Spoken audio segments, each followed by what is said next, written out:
మరి మొక్క అది రీసెంట్గా నేను సెర్చ్ చేస్తే క్యానబీస్ అని వచ్చింది సార్. అది ముందుకు ఎక్కడ రీసెంట్గా సర్చ్ చేసామని తెలిసింది.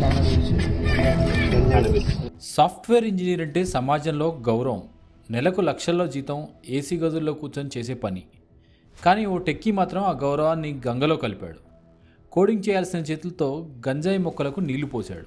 అవును, హైదరాబాద్లోని నాచారంలో ఒక సాఫ్ట్వేర్ ఇంజనీరు తన ఇంటి మేడ మీద ఏకంగా గంజాయి తోటనే పెంచడం కలకలం రేపుతుంది. నాచారంలోని ఈస్ట్ గాంధీనగర్లో నివాసం ఉండే చెల్లా శశిధర్పై ఎక్సైజ్ అధికారులకు పక్కా సమాచారం అందింది.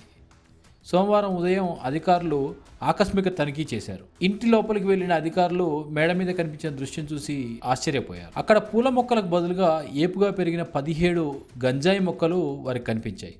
దీని విలువ మార్కెట్లో లక్షల్లో ఉంటుందని శశిధర్ ప్లాన్ వేశాడు. ప్రస్తుతం నిందితుడిని అరెస్ట్ చేసి గట్కేసర్ ఎక్సైజ్ స్టేషన్కి తరలించారు పోలీసులు. NDPS యాక్ట్ ప్రకారం నేరమేవి మీకు లైసెన్స్ ఉందా?